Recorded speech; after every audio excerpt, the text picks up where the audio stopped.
Najgore što možeš da uradiš kada si preplavljena, rastrzana između posla i majčinstva je da tražiš neke trikove za balans karijere i porodice, alate za upravljanje vremenom, da misliš da samo ti treba bolje da se organizuješ, da treba da posložiš zadatke, više da se trudiš i da kao vojnik sad izvršavaš to što si zacrtala. Ne kažem slučajno kao vojnik. Verujem da si u svom poslovnom životu, u školi, u odnosu prema svom telu, zdravlju, ambicijama i ciljevima, često bila disciplinovana kao vojnik. Rano si naučila da su postignuća, disciplina, čvrsta ruka prema sebi, ono što će ti doneti ljubav, poštovanje i osjećaj vrednosti. A sada te ta čvrsta ruka pritiska i muči. U periodu u kom ona ne zna šta bi drugo jer nije vreme za nju.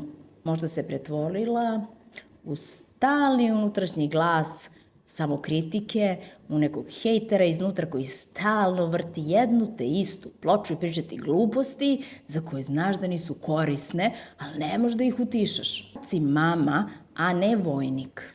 Ne možeš da budeš prisutna sa emocijama, da uživaš u bebi, da se prilagođavaš njenom tempu, da osetiš tu mekoću i nežnost, ako misliš da si još uvek na frontu. Srećom, priroda i Bog dizajnirali su nas tako da kada postajemo majke u toku trudnoće i postpartuma i brige o bebi, naše telo, mozak, emocije, mentalno stanje se intenzivno menjaju.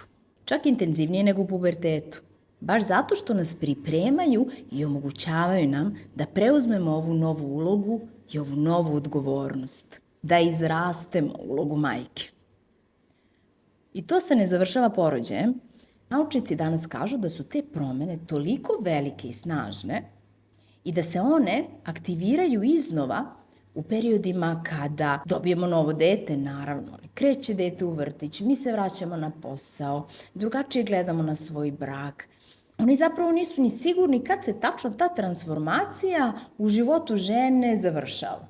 Dakle, nije problem što se ti ne trudiš dovoljno, što ne možeš da se vratiš na staro, što ne možeš da nađeš balans.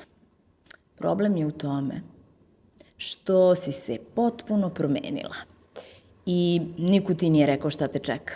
Rascepila si se na dva dela, na staru sebe i novu majku sebe i negde usput imaš osjećaj da si nešto izgubila što je ključno. A nisi to izgubila. Samo je ovo jedan proces koji traje.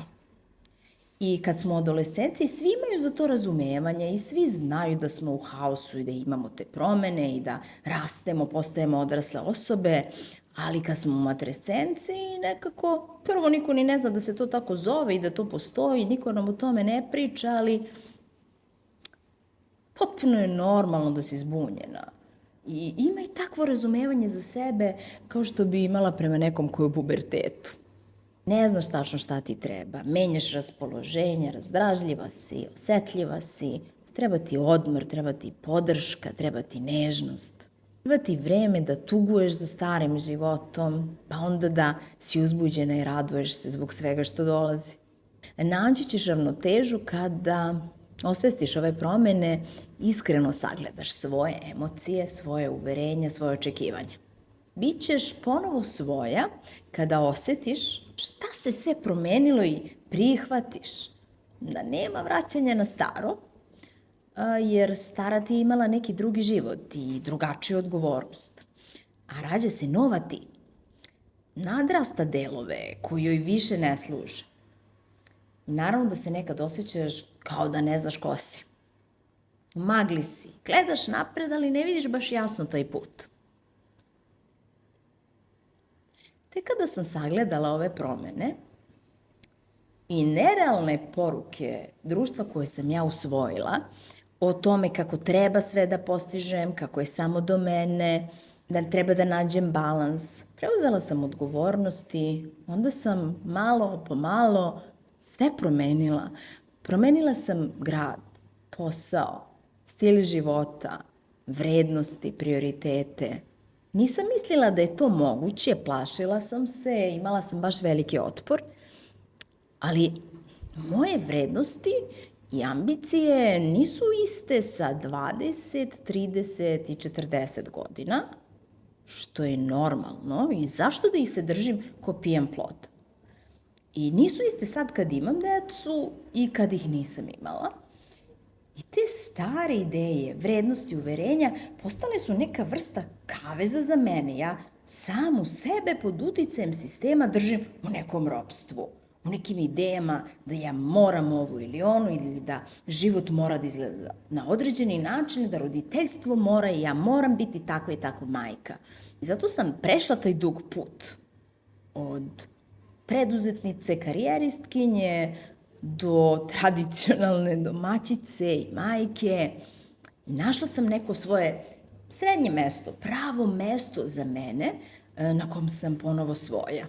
Srećom, ti ne moraš da prođeš tako dugi i komplikovan put. Tu sam da ti pomognem na jedan vođen i sistematičan način, iskustvom i znanjem, da proživiš ovu transformaciju svesno i sa namerom i pronađeš sebe i majčinstvo po svojoj meri. Želiš da budeš ponovo svoja u svim životnim ulogama? Način da nastaviš ovo putovanje naći ćeš u opisu videa. Ćao, vidimo se uskoro!